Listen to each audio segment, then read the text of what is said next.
오늘 우리는 마태복음 9장 9절로 13절의 말씀을 함께 보겠습니다. 마태복음 9장 9절로 13절의 말씀이에요.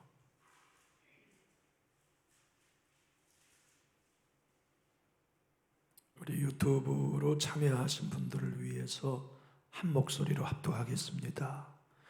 예수께서 그곳을 떠나 지나가시다가 마태레 하는 사람이 세관에 앉아있는 것을 보시고 이르시되 나를 따르라 하시니 일어나 따르니라. 예수께서 마태의 집에 앉아 음식을 잡수실 때 많은 세리와 죄인들이 와서 예수와 그의 제자들과 함께 앉았더니 바리새인들이 보고 그의 제자들에게 이르되 어찌하여 너희 선생은 세리와 죄인들과 함께 잡수시느냐?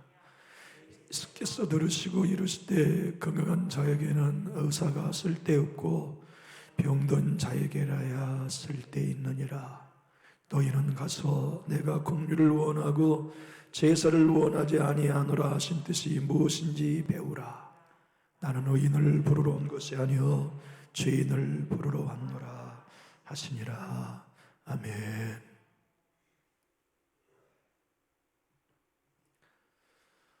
역사적으로 보면 인생에 핸디캡이 있는 사람들이 끝까지 하나님께 쓰임받은 경우들이 많아요. 쉽게 말하면 실수가 있었던 사람들, 그것만 얘기하면 할 말이 없게 되는 지난 과거의 아픔이 있었던 사람들, 하나님은 그런 사람들을 귀하게 쓰셨음을 보게 됩니다. 우리나라가 처음 목사님이 7분 탄생하셨어요. 우연은 아닌 것 같아요. 참 감사한 것은 초대교회 7집사가 안수받았듯이 우리나라 최초의 목사님들이 7분 평양신학교 출신들이 안수받았어요. 그 중에 길선주 목사님도 계시고 김육도 목사님도 계시고 최권능 목사님도 계세요. 최권능 목사님은 본명이 최봉송 목사님인데요. 길선주 목사님은 장로님이셨어요. 장대현교회 장로님이셨는데 과거가 있어요. 그 과거 중에 하나가 이단에 몸담았어요. 천도교. 그런가 하면 당신께서 장대현교회 부흥을 주도하셨을 때 죽은 친구 미망인의 재산을 착복한 거, 그걸 공개적으로 죄자복했거든요. 그러한 허물이 그분의 인생의 발목을 잡을 수도 있었겠지만 하나님은 그 허물 때문에 길선주 목사님을 평생 어긋나지 않게 도우시는 선물이 되게 하셨어요. 아시다시피 김육도 목사님은 평양 깡패였거든요. 평양 깡패였던 핸디캡이 있었어요. 선교사님을 죽이려고 돌로 때리기까지 했어요. 그러던 그가 예수님을 만나 신학교에 가고 목사가 된 다음 평생 동안 제주도의 복음을 인생의 삶을 살아가면서 이기평 목사님들과 더불어 함께 신실한 주의 종의 길을 변함없이 걸어갈 수 있었거든요. 이기평 목사님은 그렇게 해서 지난 과거를 거울 삼아서 제주도에 가 복음을 전가하는 우리나라 해외 선교회 제1인자가 되시죠. 이렇게 많은 사람들은 대부분 지난날의 핸디캡, 죄와 실수들을 거울 삼아서 하나님 앞에 온전한 삶을 산 아름다운 덕목이 많아요. 크루멜이라고 하는 미국의 목사님은 50년이 넘도록 한 교회에서 성실히 목회하셨어요. 50편이 넘는 책도 저술했지만 평생 동안 사랑만 설교하고 목회를 마칠 수 있었던 것은 과거의 핸디캡 때문이었어요. 그 핸디캡이 뭐냐면 주일 목사님이 예배를 드리고 휴가를 가가지고서 사냥감을 보고 총을 쏘았는데 사람이었어. 사람을 쏴 죽인 거예요. 그 핸디캡이 목회를 할 수 없는 상황이었지만 교회에서 용서해 주었어요. 그래서 그는 그 핸디캡 때문에 평생을 흔들림 없이 겸손한 종의 길을 걸어갈 수가 있었죠. 여러분, 우리의 인생은 핸디캡이 없으면 나는 자격이 있다고 생각하기가 쉬워요. 핸디캡이 클수록 나는 자격이 없는 사람이라는 사실을 흔들림 없이 갖게 돼요. 예기평 목사님도 그랬죠. 주기철 목사님도 그랬죠. 또 크레멜 목사님도 그랬죠. 우리 근대에 걸쳐 한국의 가장 모범적인 목사님, 성자라고 일컬는 목사님, 영락교회 원로 목사님이셨잖아요. 그 목사님도 인생을 끝까지 온전한 목자상으로 한경중 목사님이 목회를 마칠 수 있으셨던 것은 핸디캡 때문이었어요. 신사참배하셨거든요. 신사참배라고 하는 인생이 지난 날 핸디캡 때문에 싸울 일이 생겨도 갈등한 일이 생겨도 왜냐하면 나는 본디 자격이 없는 사람이라는 것이 그분 마음속에 딱 자리 잡았기 때문이지요. 오늘 본문은 마태가 자기 이야기합니다. 우리는 생각해 볼 때 나라는 사람을 소개하면 좋은 것, 잘한 것, 탁월한 것 설명하기 쉽지만 마태는 자기의 과거의 핸디캡을 얘기하고 있어요. 나는 세관에 앉은 세리였습니다. 죄인이었습니다. 사도에게 그것은 어쩌면 치명적인 과거일 수 있어요. 과거 중에 죄인 중에 죄인이라고 일컫는 세리가 되었고, 세관에 앉아서 꺼들먹거리었던 자기 자신의 이야기를 서심없이 기록하고 있어요. 마태복음은 바로 이 세관에 앉은 마태가 예수님의 부름을 받아 사도가 된 다음에 쓴 서신이거든요. 그릇 마태는 자기를 제자로 부른 예수님을 자기 집에 초대했어요. 자기 집에는 예수님과 제자들만 초대받은 게 아니라 세리들과 죄인들도 초대받았어요. 그것을 놓칠 수 없는 바리새인들은 예수님과 모두를 비난했지요. 야, 너희 선생님은 어떻게 세리와 죄인들과 잡수시냐? 우리 주님이 그 말씀을 듣고 이렇게 대답하셨어요. 건강한 사람에게는 의사가 쓸데없지만 병든 사람에게 의사가 필요하다. 나는 이 땅에 의사로 왔다. 자기의 인생에 나는 연약합니다. 죄의 질병에 허덕이고 있습니다. 나는 외부로부터 오는 구세주의 도움이 필요합니다. 나 의사를 필요로 하는 병든 자에게 나는 쓸데 있어서. 바리새인 너희들처럼 핸디캡 없지? 바리새인 너희들은 허물 없지? 바리새인 너희들은 누군가가 비난할 거리 없지?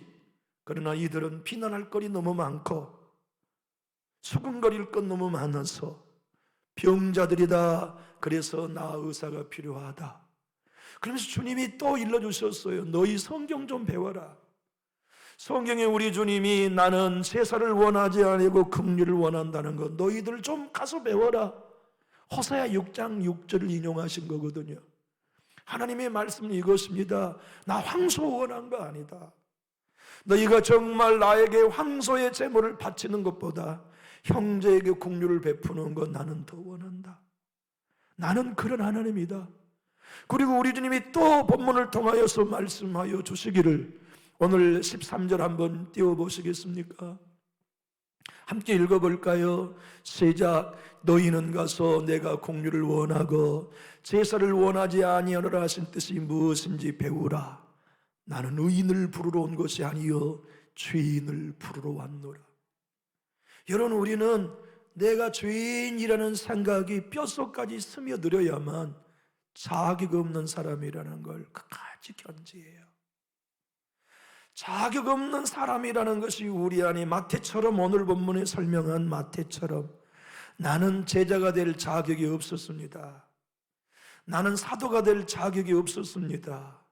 나는 목사가 될 자격이 없는 사람이었습니다. 왜? 누가 보든 비난받을 핸디캡이 내게 있었거든요. 세리였던 핸디캡. 천도교에 물들어 있었던 길선주 목사님의 핸디캡, 깡패였던 김육두 목사님의 핸디캡, 이기평 목사님의 핸디캡, 한경정 목사님의 핸디캡, 크리멜 목사님의 핸디캡처럼 마태도 나는 죄인 중에 죄수인 세리였습니다라고 하는 이 핸디캡이 그를 끝까지 지켜주어요. 교만하지 못하도록, 자기를 내세우지 못하도록, 비난받아도 흔들리지 않아요. 공격받아도 흔들리지 않아요. 수군거림을 당하여도 흔들리지 않아요. 본래 나는 그런 사람이라는 걸 인정하니까, 본래 나는 그런 자격이 없는 사람이라는 걸 인정하니까 흔들림이 없이 신앙하는 거죠. 여러분, 신약 성경 읽다 보면 신약 성경의 주요한 인물들이 대부분 이름이 2개 이상인 걸 발견해요. 마태는 오늘 본문 마태는 본명이 레위였어요. 여러분, 마태라는 이름은 하나님의 선물이란 뜻 아시지요? 곰곰이 생각해 보면 마태복음을 읽어볼 때, 오늘 본문을 비추어 볼 때 마태 사도가 하나님께 받은 선물이 뭘까? 그의 인물을 복선으로 깔고 있는 것이 있습니다. 그 인물과 함께 오늘 본문이 마태 스스로 복선을 깐 내 이름의 선물, 하나님의 선물이 뭐냐? 핸디캡이 선물이다. 여러분, 왜 핸디캡이 선물이 될까요? 그 핸디캡 때문에 절대 교만해질 수 없으니까. 그 핸디캡 때문에 나는 절대 자격이 없는 사람이라는 걸 놓치지 않으니까, 은혜 받고 보면, 변화되어서 보면, 복음에 눈 뜨다 보면 우리가 분명 하나님께 내가 받은 최고의 선물은 과거의 부끄러운 허물이다 인정하게 된다고요. 치료된 사람은 숨기지 않아요. 지금 암병에 허덕이고 있는 사람이라면 사람들을 만날 때 나 지금 투병 중입니다 말하기는 어렵지만, 암이 다 치료되고 완쾌된 다음에는 내가 과거에 암병을 앓은 적이 있었습니다 얘기하기가 쉽듯이, 하나님의 은혜로 정말 치료된 사람은 자기의 핸디캡을 숨기지 않아요. 그래서 내가 세관이었다는 걸 안 숨겨요. 바울이 예수님을 만나 사도가 된 다음 내가 교회를 핍박했던 사람이라는 과거를 숨기지 않아요. 치료됐기 때문에, 회복됐기 때문에. 이엠마운주 목사님은 이렇게 말씀합니다. 하나님께 나가는 갈망은 내가 자격이 없다고 생각하는 것에 비례하여 커진다고 말이에요. 아버지의 은혜의 창고에, 천국의 창고에는 많은 게 쌓여 있지만 그 창고에 찾아와서 하나님 앞에 갈망하며 은혜를 청구하는 사람들은 누가 할 수 있느냐? 나는 자격이 없다고 믿는 사람이 갈망할 수 있다고 설명해요. 우리는 구원받을 일에 자격이 없는 사람을 느끼면 구원이 황홀해요. 나는 성령 받을 자격이 없는 사람이라는 걸 인정하면 성령의 안에 있다는 게 감사해요. 그 사람은 절대 성령의 은사로 넘어지지 않아요. 교만해지지 않아요. 성령께 주시는 기름 부음이 그를 더 겸손하게 만들지 오만하게 만들지 않아요. 핸디캡은 그런 의미에서 저와 여러분에게 누누이 신앙생활하는 데 아픔이 되고 발목을 잡는 역할을 하기도 하지만 당사자인 입장에서는 그게 하나님의 선물입니다. 그래서 사도 바울은 지난날의 과거에 핸디캡이 있었기 때문에 나의 약함을 자랑할 수 있었어요. 그 육체의 가시의 핸디캡 때문에 내 은혜가 내게 족하다는 고백을 할 수 있었단 말이죠. 마태 사도, 나는 자격 없는 사도입니다. 나는 예수님을 따를 자격이 없는 사람이었습니다. 그렇게 할 수 있었던 하나님의 선물이 뭐냐? 부끄럽게 여길 수 있는 과거의 핸디캡이었다는 걸 고백합니다. 레이라는 이름의 뜻은 여러분 잘 아시죠? 레이라는 이름의 뜻은 레아가 사랑하는 남편의 사랑을 한 몸에 독차지하지 못하고 여동생 라헬에게 언제나 뺏기고 난 다음 아들을 낳을 때마다 이제부터는 내가 남편의 사랑을 더 받을 수 있을 거라는 기대감 속에 레이를 낳고는 연합이란 이름의 뜻을 지어준 거죠. 이제부터는 남편이 레위를 보고서 나와 함께 연합해 주겠다는 기대감 속에 레위의 이름을 쓴 거거든요. 레위는 여러분이 아시는 것처럼 시므온과 함께 자기 누이를 겁탈한 하몰의 가문을 죽이는, 남자들을 죽이는 죄 때문에 저주받았지만 나중 출애굽의 사건 이후에 이스라엘 백성들이 송아지를 만들어가지고 금송아지 앞에 절할 때 누가 여호와 앞에 서겠느냐? 모세의 말을 따라 레위 지파가 그 앞장에 서서 형제와 자녀를 심판했던 것 때문에 제사장의 지파가 된 거거든요. 레위 지파가 제사장이 되어서 그 연합의 의미는 무엇입니까? 죄인과 거룩하신 하나님을 연합시키는 제사장이 된 거거든요. 우리를 때로 하나님께 연합시켜주는 거, 목사인 저나 성도인 여러분이야 끊임없이 십자가로 연합시켜주는 것은 열성적인 신앙이라기보다 우리의 핸디캡일 때가 많습니다. 나는 정말 은혜 없이는 살 수 없다고 생각되는 그 핸디캡, 사람들이 말하고 수근거리면 두말할 수 없는 시사참배, 내 친구의 미망에 내 재산을 훔쳤던 도둑놈,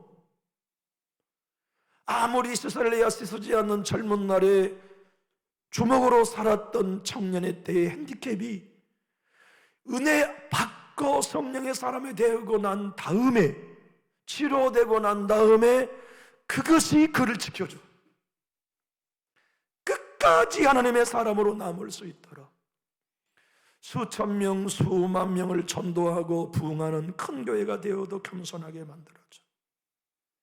이해관계가 얽혀서 손해보면서도 내 입장을 조장하지 않고 그 핸디캡 때문에, 그 핸디캡에 자격 없는 것 때문에 또 손해봐, 또 낮아져, 또 바보돼. 그렇게 살아가는 삶이 고통스럽고 힘든 것 같았는데 인생을 다 살고 보니까 그게 마태 하나님의 선물이었구나.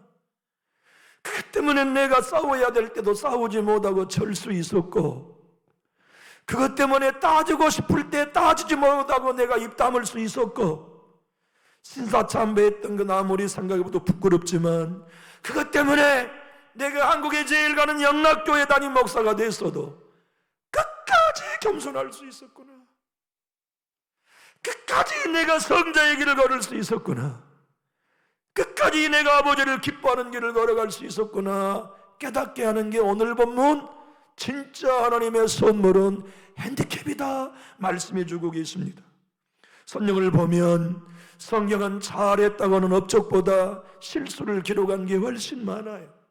아담이 범죄하여 타락한 이야기, 가인이 동생을 죽인 이야기, 노아가 방주를 짓고 난 다음 술 취하여 하체가 드러나 자기의 자식을 저주한 이야기, 아브라함이 믿음이 없어 의심하고 부인을 누이라고 숨기고 첩을 얻어서 아이를 낳고 아내와 갈등을 봉합할 수 없어서 하갈과 이스마엘을 집 밖에 내어 쫓는 이야기, 하나도 자랑스럽지 않아요.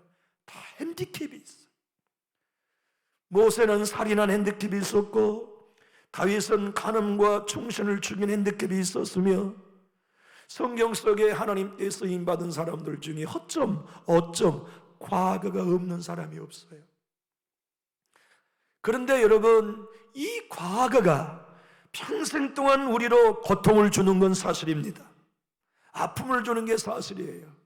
그러나 그것 때문에 나는 자격이 없는 사람인 걸 인정하게 되면, 나는 예수님의 은혜 없이는 살 수 없는 사람이라는 걸 인정하게 되면 그 핸디캡이 하나님의 선물이 되어줍니다. 하나님 십자가 밑에 머물게 해주세요. 그 핸디캡 때문에 성령을 끝까지 의지하게 돼요. 그 핸디캡 때문에 나를 더 부인하게 돼요. 그 핸디캡 때문에 더 예수 사랑 신뢰하게 되고 아버지의 말씀 신뢰하여 은혜 가운데 갈 수 있게 되지요. 도전 목사님은 그리스도인들에게 이렇게 도전합니다. 여러분이 이 땅에 태어나야 할 이유가 무엇입니까? 여러분이 구원받았다면 다른 사람보다 여러분이 구원받아야 할 자격이 있습니까? 우리가 이 땅에 태어날 자격은 없었습니다. 하나님의 신실하심 때문에 태어난 겁니다. 우리가 구원받을 자격이 없었습니다. 하나님의 초월적인 신비한 사랑이 우리를 구원해 주셨을 뿐입니다. 진짜 구원받은 우리들에게 아버지 하나님 앞에 나올 때마다 마태처럼, 바울처럼, 다윗과 아브람처럼 우리의 고백이 무엇입니까? 나는 구원받을 자격이 없는 사람이었습니다. 나는 사도가 될 자격이 없는 사람이었습니다. 나는 목사가 될 자격이 없는 사람이었습니다. 그런데 하나님께서 나를 은혜로 구원해 주셨습니다. 우리의 신앙의 여정과 믿음의 여정 가운데 끝까지 우리를 붙들어 주시는 것이 무엇입니까? 하나님의 은혜이지만 그 하나님의 은혜가 뭘까요? 자격 없는 자에게 베풀어 주신 호의 아닙니까? 구원받을 수 없는 나에게 베풀어 주신 호의가 은혜입니다. 세리인 나는 절대 사도가 될 수 없는데 사도로 삼아주신 호의가 하나님의 은혜입니다. 그 은혜가 저와 여러분으로 말미암아 수군거리는 바리새인의 이야기를 들으면서도 내 사명, 내 직분 포기하지 않고 끝까지 갈 수 있게 만들어줘요. 신앙생활 가운데 바리새인이 오늘 마태의 집에 들어와서 수군거리잖아요. 소떡 하면서 네 생선은 왜 죄인과 함께 먹냐? 그 죄인이란 얘기를 들을 때 누가 가장 가슴 아팠을까요? 나 마태하지 않았겠습니까? 사도 바울이 지난날 교회를 핍박하고 예수를 저주했던 과거에 묶여 있었다면 어떻게 수많은 공격과 고난, 가난, 위협 무릅쓰고 나의 달려갈 길과 주 예수 그리스도께 받은 사명 곧 하나님의 은혜의 복음을 증거하려 하면은 나의 생명을 조금도 귀한 것으로 여기지 않고 끝까지 달려갈 수 있었겠습니까? 그러면 목사님이 왜 목회하면서 용서한다고는 성도들의 공격을 받지 않았겠습니까? 목사님 사람 죽였잖아요. 이거 진짜. 예? 목사님 좀 져주세요. 예? 목사님 사람 쏜다고 쏴서 살인했잖아요. 목사님 이번에도 목사님 포기하세요. 50년을 한 교회 목회하면서 그런 얘기 안 들었겠어요? 왜 안 들었겠어요? 그런 게 마음 아프지만 고통스럽지만 삶을 다 살아놓고 보니까 그것이 은혜였다. 그것이 나로 말미암아 종의 자리에 있게 했다. 그것이 두고두고 씻어버리고 싶은 때 묻은 과거지만 그것 때문에 내가 겸손할 수 있었다. 그 고백을 주님이 마태복음 9장 오늘 본문 9절로 13절에서 말씀하십니다. 교회 여러분, 여러분에게 핸디캡이 있으신가요? 자식들에게도 쉽게 얘기할 수 없는 어두움이 있으시나요? 사단은 그걸로 인하여 우리를 흠집내려고 하지만 치료받은 우리, 하나님의 의의를 입는 우리들은 담대합시다. 그리고 그것 때문에 주님 나는 큰 소리 낼 수 없어요. 그것 때문에 주님 나는 내 고집 내세울 수 없어요. 그 때문에 주님 나는 절대 교만할 수 없어요. 그것 때문에 주님 나는 결코 은혜 아니면 살 수 없다는 걸 놓칠 수 없어요. 조일 비킴 청교도 미국 청교도의 청교도 신학의 학자는 이렇게 말합니다.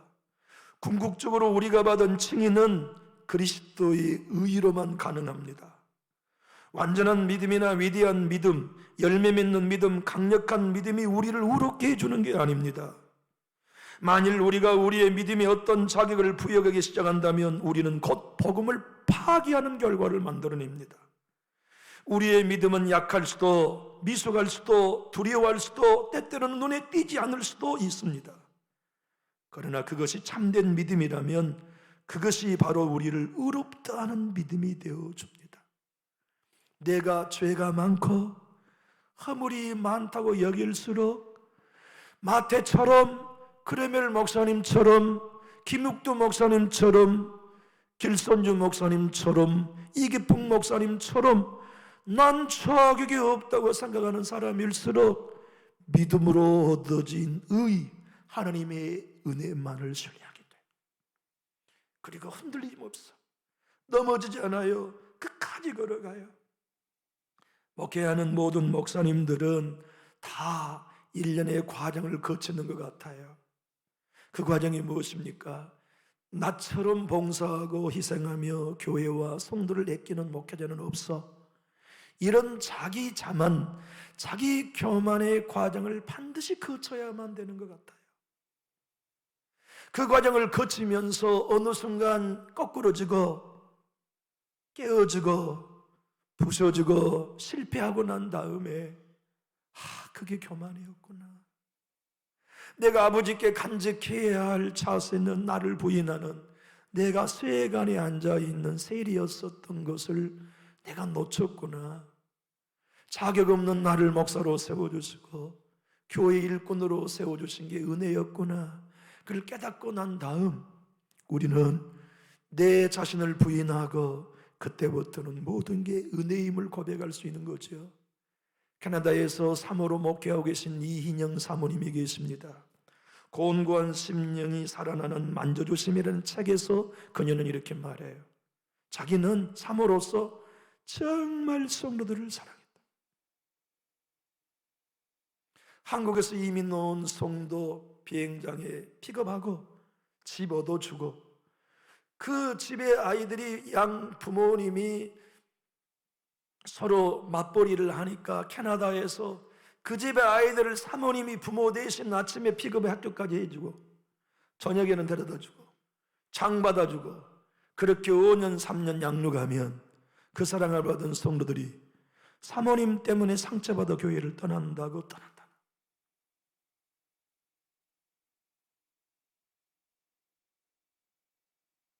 나는 그걸 참을 수 없었다.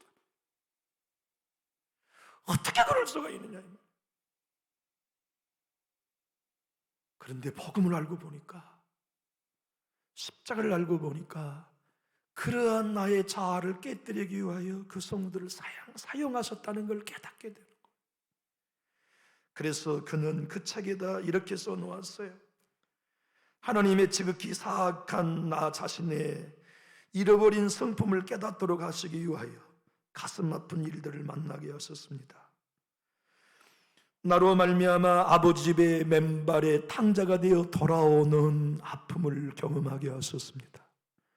자격 없는 우리가 하나님의 마음을 이해하고 자원하며 전심으로 주님을 따르는 자녀가 되도록 하기 위하여 나에게 고통을 사용하셨습니다. 마틴 노윤수 목사님은 이렇게 얘기합니다. 은혜라는 말보다 더 놀라운 말은 없습니다. 그 말은 전혀 받을 자격이 없는 사람에게 준 과벌한 총애나 자비를 의미합니다. 여기서 다시 우리의 구원의 순전한 무상의 특징이 따라오게 됩니다. 그것은 하나님만의 자발적인 사랑의 실천에서 나온 결과입니다. 구원은 단순히 값 없는 선물만이 아니라 정반대로 진노받아야 할 나에게 베푸신 값없는 선물입니다. 구원은 자격 없는 나에게 베풀어 주신 은혜인 정도가 아니라 진노받아야 마땅할 나에게 베푸신 은혜라는 걸 눈떠야 자격 없는 자에게 베푸신 하나님의 은혜의 소중함을 이해할 수 있다 배우라세요. 여러분, 자격 없는 내가 구원받은 것에 우리는 감격할 수 있습니다만은 그것도 귀한 은혜예요. 그러나 진짜 하나님의 은혜를 깨닫게 되면 나는 지옥 가야 마땅할 사람이 구원받았다는 일을 알게 돼요.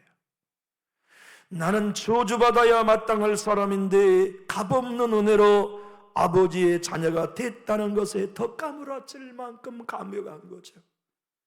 나의 사랑하는 성도 여러분, 우리의 삶의 지난 날의 과거가 핸디캡이 되어서 우리들로 말미암아 옴짝달싹할 수 없을 만큼 우리의 족쇄가 되고 있다면 자유하십시다. 그리고 그것이 나의 발목을 잡는다고 이제 생각하지 말고 그것 때문에 내가 교만할 수 없어. 그것 때문에 내가 절대로 앞장설 수 없어. 그것 때문에 내가 어떤 경우에도 갈등할 수 없어.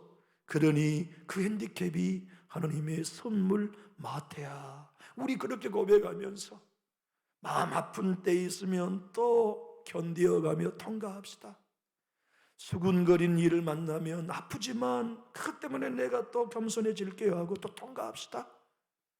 힘들고 어려워서 신앙의 좌절과 열의가 꺼진 일을 만나면 꺼지지 말고 본래의 자격 없는 나, 세간에 앉아있던 나, 그런 나를 사도로 불러주신 은혜에 의지하면서 우리 마태처럼, 바울처럼, 주기철 목사님, 길손주 목사님들처럼 우리도 사명 끝까지 감당하다가 저 좋은 천국에 가서 큰 면류관 받아 쓰는 주인공이 제가 되고 여러분 모든 분이 되어주시기를 진심으로 축복합니다. 기도하겠습니다.